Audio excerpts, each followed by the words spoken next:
All right. So before we proceed in today's class, let's um, have a very brief overview of yesterday's class. So very quickly, I will need your response. What is a network? Yes, who's going to give us the definition of network? Yes, Oluwasegun, you can speak. Thank you, sir.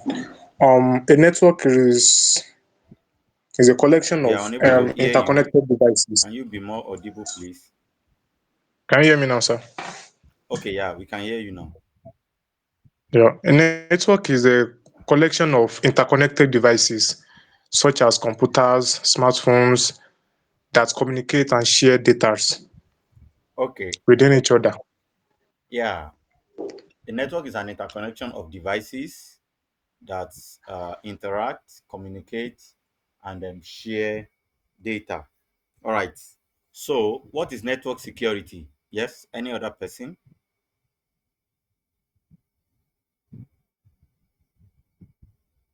What is network security?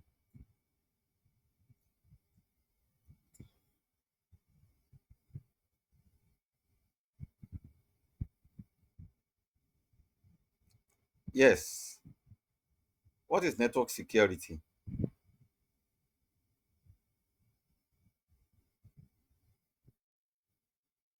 All right. Yes, Ajayi Gideon, you can speak. Good evening, sir. Yes, we can Network hear you. security are measures put in place to secure a network. Okay.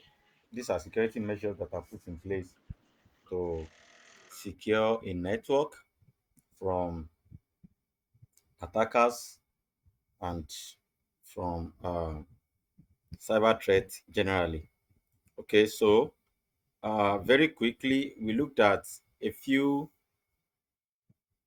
components of a network, devices on a network, network devices now. So, who can give us uh, three among them, three of the network devices that we treated yesterday? Yes, Uluwani Shola, you can speak. Good evening, sir. Yes, So, part of what we discussed yesterday was switch, hub, and router. switch, up, and router. Okay, now those are network components. So we discussed network security components too. So we discussed network security component. I think we mentioned about three or four. So yes, we want to help us with that network security component. Yes, Daramola, you can speak. Oh, All right. So we can I talk? mentioned Daramola is speaking, please. Okay. uh, we talked about firewall, VPN, and also intrusion detection system and intrusion prevention system. Okay, firewall, VPN, intrusion detection system, and intrusion prevention system.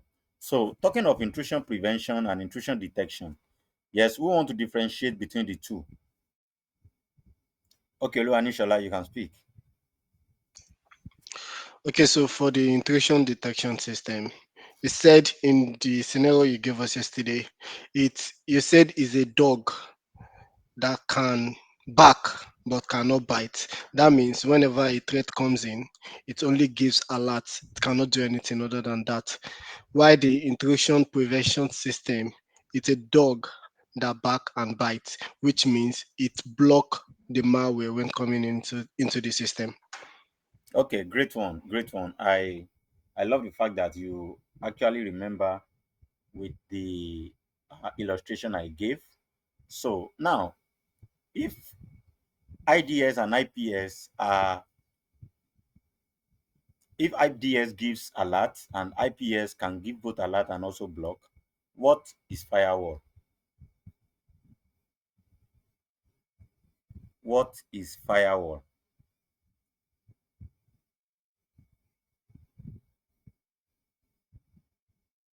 Yes, we're waiting. Luani Shola, yes, can go ahead.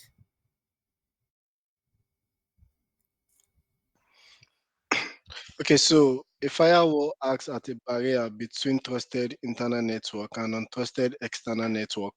So that means it's actually blocking whatever that is not authorized to come in into a network, and then allows whatever that is whatever that is authorized to come in into a network.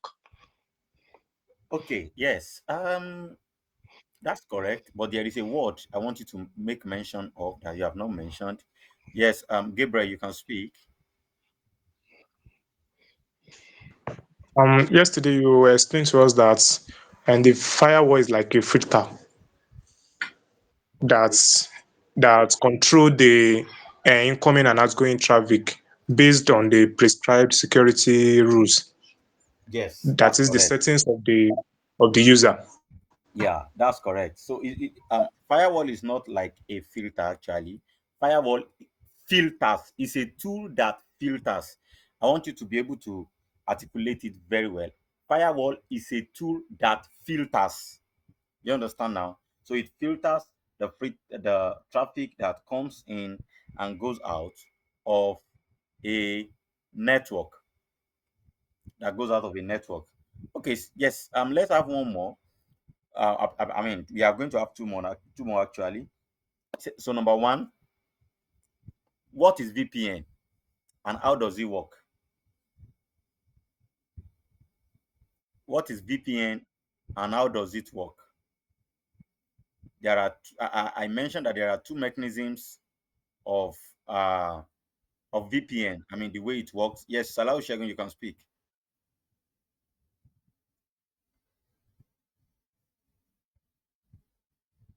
And VPN creates a secure and encrypted connection to prevent data breach. So, Okay. and he said it works by tunneling and encryption. Tunneling This and helps to encode encryption. Yeah. encryption. Yeah, that's correct. Thank you very much. That's correct. So that is how VPN works. VPN works by tunneling and encryption. Yes. Now this will come with a I mean this is a very very important question, and it is to test your attentiveness in class and how you are able or are able to make more research about what you have been taught. So I mentioned briefly about the OSI model. And I talked about the physical layer, the data link layer, the network layer, the transport layer, the session layer, the presentation layer, and the application layer. Now, what does network layer do?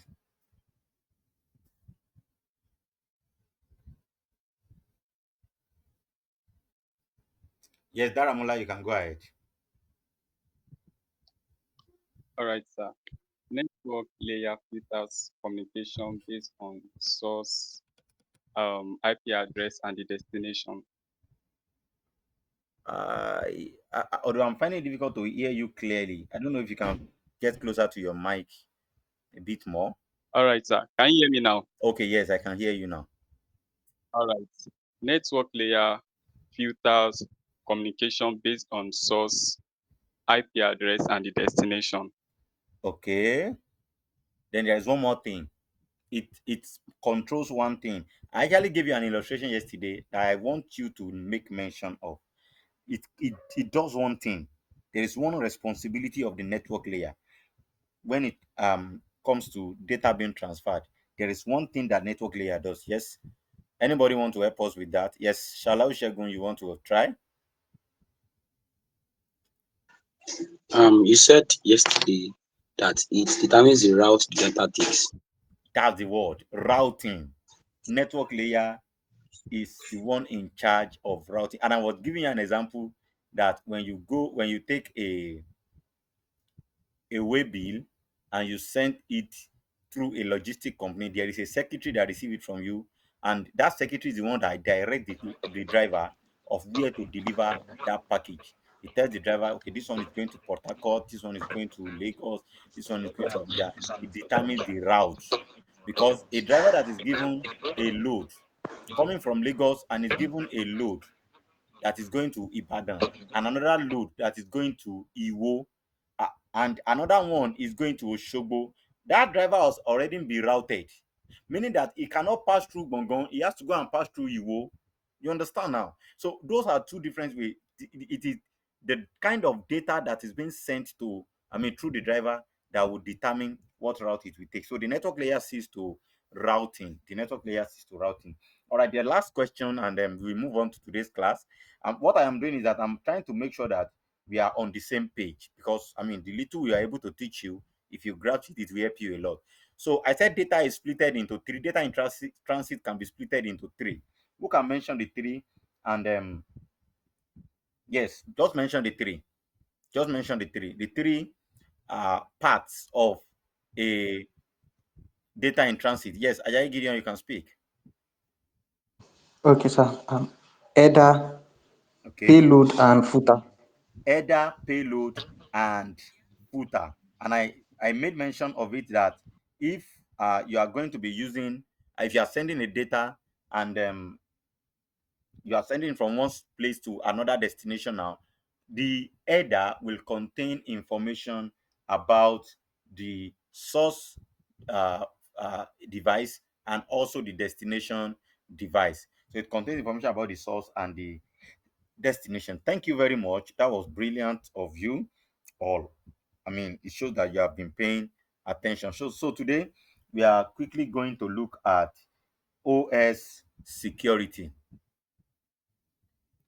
OS security, operating system security. I said we are going to have a few practical, so we'll do that when we are done with well, what we want to look at today is a very broad one, but we are just going to be touching them one after the other so that you can learn more about it later. All right, so I will share my screen now.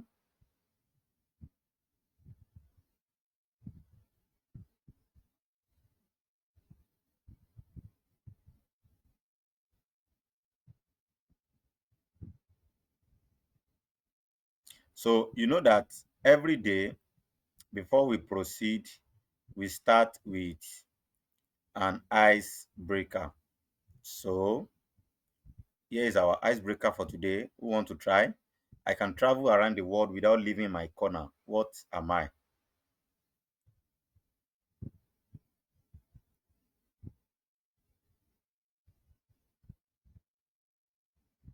Yes, anybody?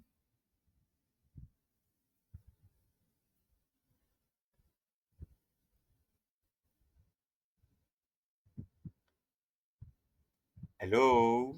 Are we trying to check it online, or we are trying to ask our AI? Yes, Adebajo, you can speak, please.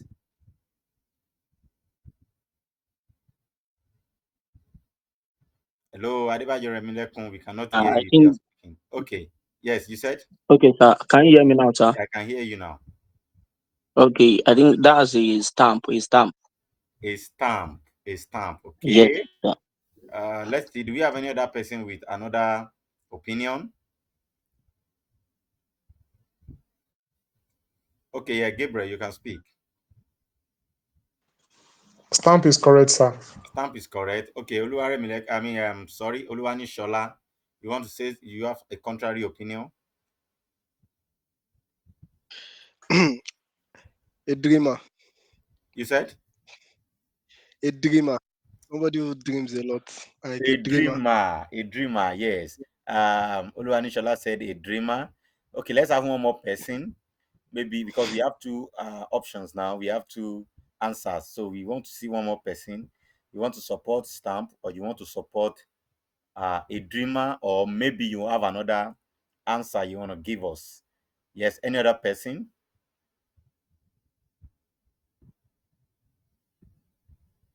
All right. Feels like there is no other person that want to talk. So let's reveal our answer. So the answer is a postal stamp. A postal stamp. So you know when you stamp a document, that I mean that stamp can go anywhere in the world without the stamp leaving its corner. That's a postal stamp.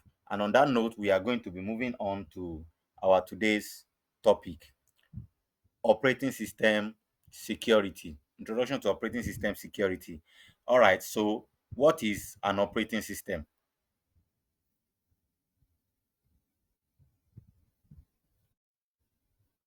Yes, Gabriel, you can go ahead.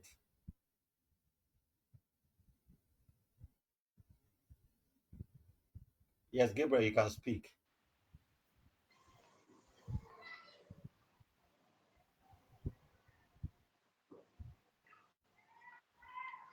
Gabriel, if you are speaking, we cannot hear you. Can you hear me now, sir? Okay, yes, we can hear you now. Okay. I said an operating system is like a software that acts as intermediary between the computer hardware and the user. It's like an interface. Okay, an interface that act as an intermediary between the computer hardware and the user. Okay, yes. And the user. Remilek, you want to Yes. talk? You want to say something? Okay, an operating system is a software that manage the computer hardware and provide services for computer programs. Okay, yeah. It manages computer hardware and provides services for a computer Computer programs. or program. Yes. Which other person wants to? Oluwani Shola, please. You can talk. Okay, so what I don't know the first person that spoke. What he said was correct, but when he said like, I just want to object it that it's not like it is an interface that acts as an intermediary between the computer hardware and the Okay. software Yeah, it's an and the user. interface. It's an interface. It acts as an intermediary between the computer hardware and what? And the user, the software and the user. And the user. All right. Thank you, everyone. Exactly. You have actually defined it correctly. Now, an operating system is the foundation of any computing environment that manages hardware, software, and user interaction. An operating system is the foundation of any computing environment that manages hardware, software, and user interaction. So, operating system does not just manage the hardware alone, and it does not just serve as interface between the hardware and the user alone. It also manages them. It manages both the hardware and the software, and also user interaction. So, meaning that if you don't have an operating system on your computer, there is no way you want to interact with the hardware resources, or there is no way the software resources will be managed on that computer. So now there is a part of the computer that is called the brain of the computer. Yes, who have an idea what that is?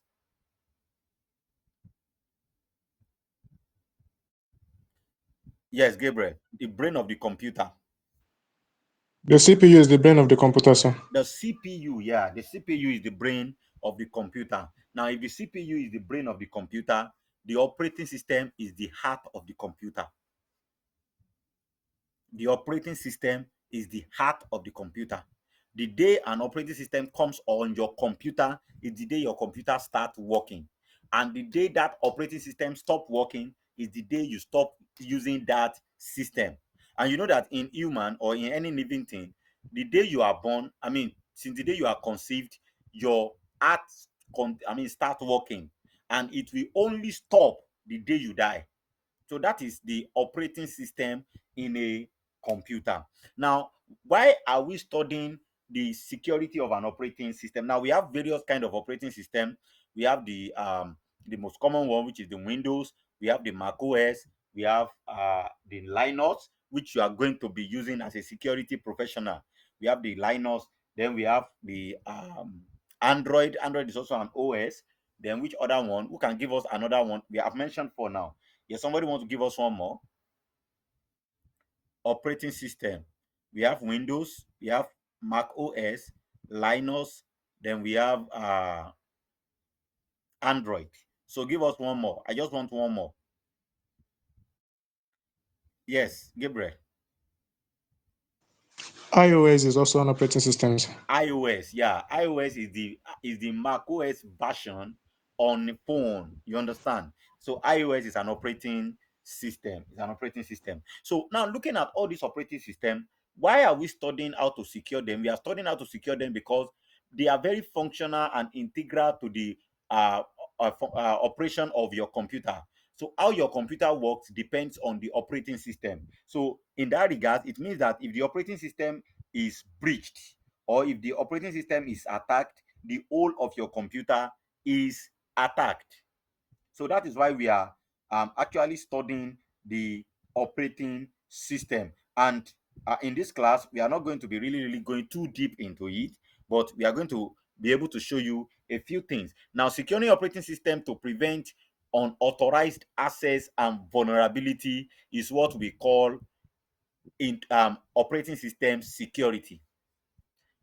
OS security is securing operating systems to prevent unauthorized access and vulnerabilities. All right, so let's move on.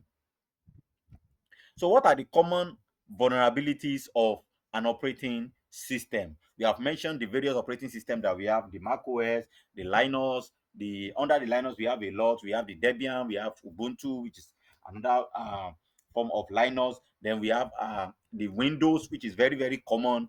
Then we have the iOS, the Android. So, what are the common vulnerabilities on an operating system? Number one, outdated software. That's number one. So one of the major vulnerability that an OS can have is an outdated software. So when you are using an outdated operating system, you are at risk. So for those of you that still use Windows 7, it's a pity. Those of you that even still use Windows 8, it's a pity. If you are using an iPhone and your the last time you updated your iOS is when it was on iOS maybe 13, you are at risk. You are running a risk because the reason why they brought out a new version of that operating system, the reason why a new version, an updated version was released, is because a vulnerability has been discovered and it has been patched. Now there is something we call patching. Now, patching is like, for example, now let me give you this illustration. If you build a house and the house is built with with block, cement block now, and you did not patch that house. In fact, you did not apply cement. You just arrange the block. No sucking, no nothing. You just arrange the block without applying cement at all. You know that when rain comes, there is every possibility that water will be able to penetrate into the house because there will be holes. There will be holes. Those that point where two blocks meet, because you did not apply cement, there will be holes there. Now let's now assume that you apply cement, you paint everywhere, you paint, I mean you plaster everywhere and you paint it. You have secured that house from water and every other thing, many other things rather. But let's now assume that one day you just discover that a part of the house, you just discover that a part of the house, water is flowing into the house through that place. What are you going to do? You are going to mix your cement, then you patch that place. That is what is done when your software is updated. So if you are using an outdated software, you are running a risk because it means that the vulnerability that was discovered, you are still at risk of that vulnerability and it can be exploited. So the number one vulnerability of every operating system is what is an outdated software. Then number two, we have unnecessary services. Every operating system has these services that are not useful to you, services that you do not need. They are on it. So you must understand how to switch them off so that they will not be a because any service you are not using, there is an adage that say that an idle hand is a devil's workshop. So I'm going to twist it and tell you that an idle service or an idle program or an idle software is the attacker's workshop because you are not using it. You just lying there. You are not using it. So even if that service is being exploited, you will not know. If that service has been infected, you will not know because you are not using it. It's just like an application on your phone that you have freeze for long. You are not using it. If an attacker has gained access into that application and is using it to spy on you, you won't know because it's not an application you are opening. If the vulnerability has been discovered and a new update has been given to that application, you will not know because you are not opening it. So the second vulnerability is unnecessary services. The number three, misconfigured setting, because every operating system has configuration. Now, in the process of configuring it, if you misconfigure, that can be exploited. It can be exploited. So maybe where you have to activate something, you forgot to activate it or you activated it wrongly. That wrong activation can be exploited by attackers because you never can predict how far attackers can go. You never can predict.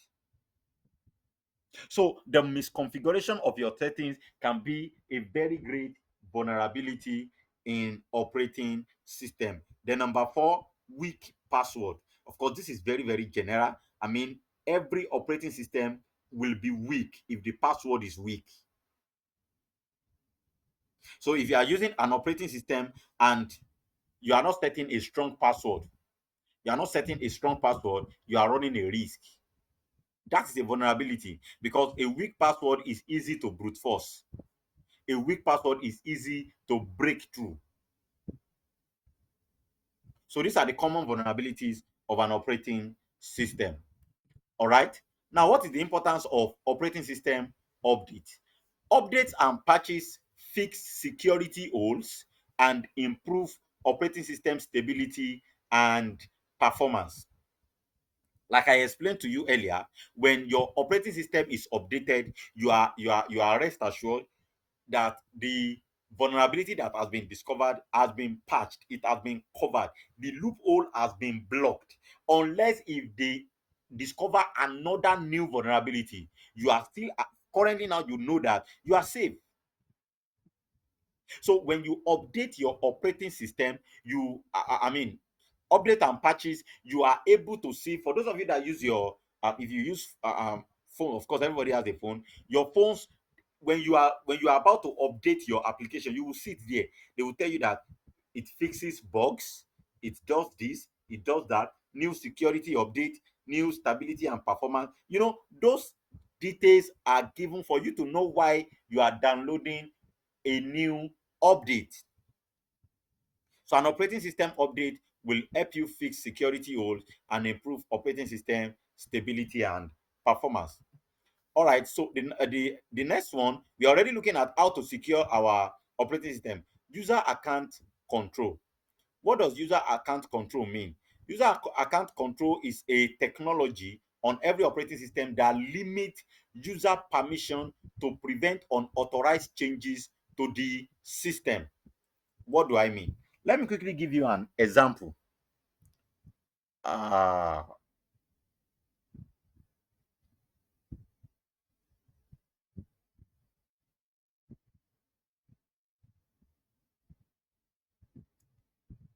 I'll be giving you, I want to share my whole screen.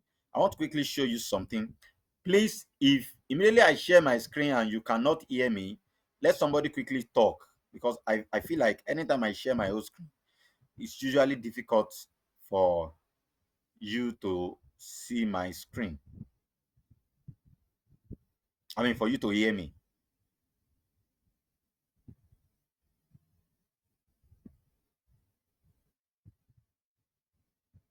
All right. So this is my screen.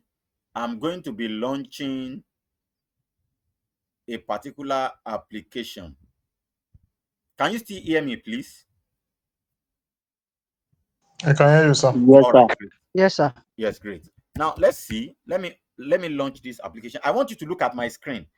Pay attention to it.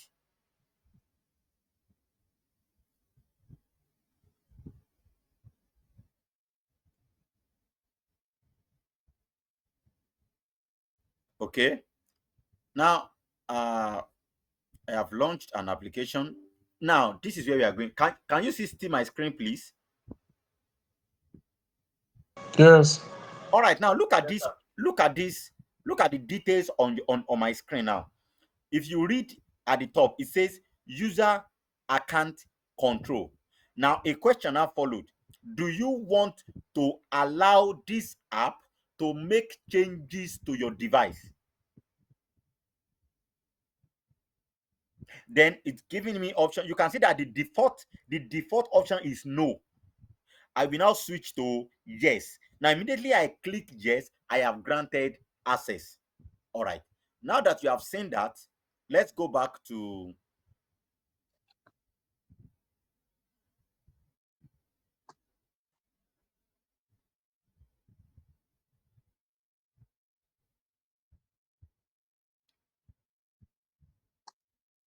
All right, so let me reshare my screen. I only showed you that so that you will understand what user access control really means. Now,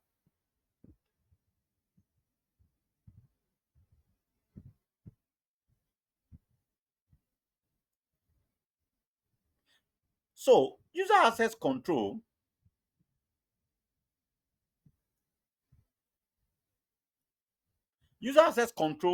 what it does is that it limits user permissions to prevent unauthorized changes to the system. So any application or any action that will change the operation of your system, that will change the way your system operates, the way your system works, the user account control will do what? Will first of all block it.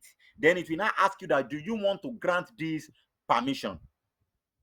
So many of you, if you discover that many times if you want to delete certain files in your program file on your computer now, if you go to your program file and you want to delete certain file, it will bring out this kind of prompt that I just showed you. That is asking you that this thing you want to do will change the way your system works. Do you want to grant permission so that unauthorized people will not be able to do things with your system behind you? That is user account control. Then it will also help you, it will also stop you from mistakenly deleting what you should not delete or making changes you know nothing about. That's why that prompt is there. Like that particular tool I just ran now, that Wireshark want what Wireshark will do is that it will track my network. It will sniff my network and begin to give me a log about it. So the system discovered that this Wireshark will be doing something that is not supposed to be done normally. But because I want to use that tool, I will click what? I will click yes. So the user account control is, I know many of you have always been saying that prompt, but you don't know what it means. This is what it means. User account control. It controls, it limits the user permission to prevent unauthorized changes to the system. Do you all understand what I just explained?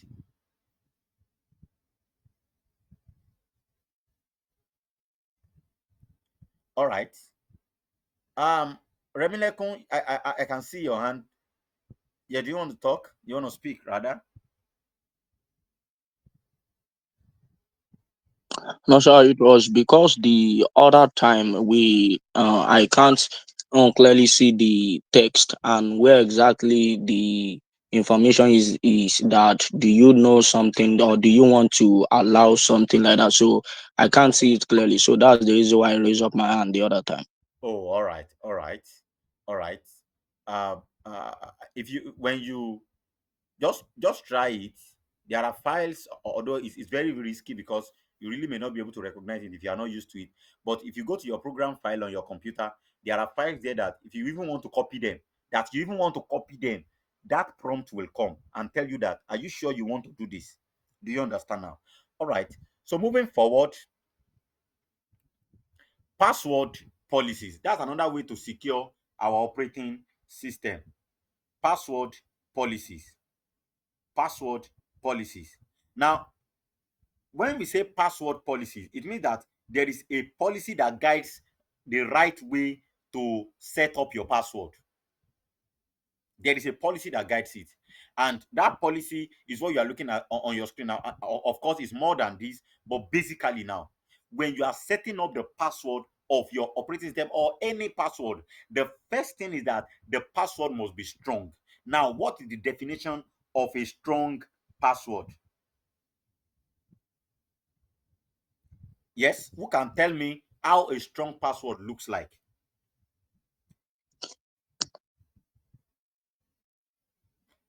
Okay, yes, Remilekun, you can speak.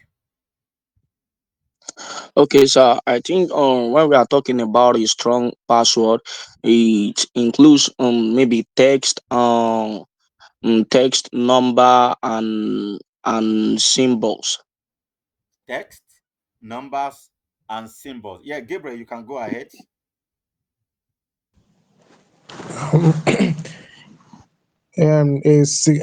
Strong password simply means a combination of character that is difficult for any attackers to guess. Okay. That is text. It may include text, special characters, numbers, capital letter and small letters. All right. So I'm going to give you. I'm switching on the white screen now. I'm the whiteboard, so that every one of you can show your whiteboards. You see what I want to do now. I will give you two, or better still, without switching on the whiteboard. Check the chat box. I'm writing three different passwords. You are going to tell me the strongest.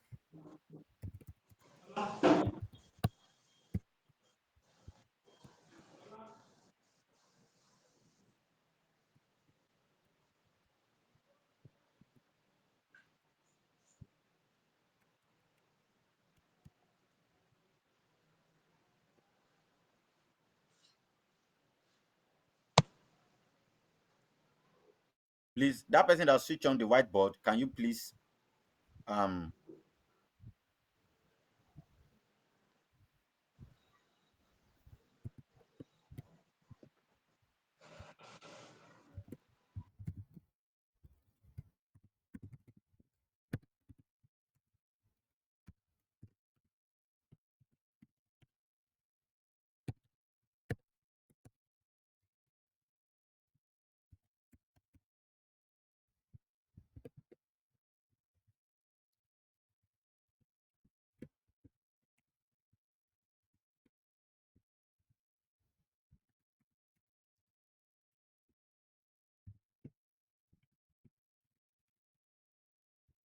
all right. So now everybody check your chat box. I sent three passwords. I sent three passwords. Which one is the strongest? Check the chat box. Okay. Remilekun, yes, go ahead. So you can just tell me Okay, the first one, the second one, or the third one. the second one, sir. The strongest password now. We are talking about the strongest password now. Okay, yes. Remilekun said The the second strongest, one. Yes. Another person, Ajayi yes, sir. Gideon, you can speak. The third one, sir. I can't hear you properly, please.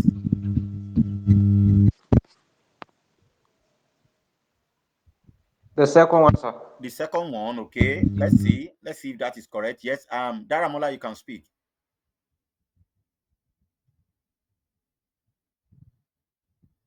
Daramola, you can speak, please. The first one, sir. The first one, okay. Gabriel, you can speak. The second one, sir. The second one. Okay, let's hear you, Akoni. Akoni, you can speak, please.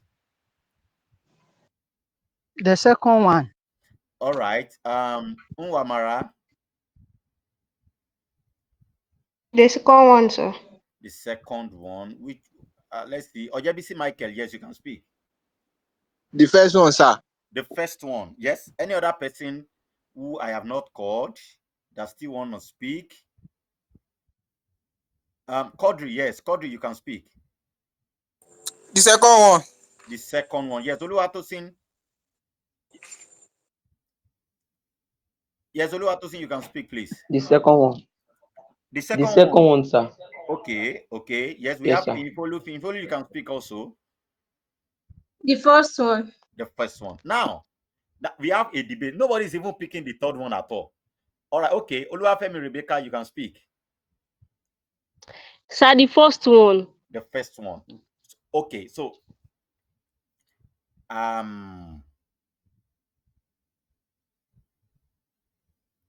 okay, so you have to give me a representative now. Those of you that supported the first one, because I see nobody supported the third one, but those of you that supported the first one, give us a representative to defend you. Then those of you that supported the second one, give us a representative to support you.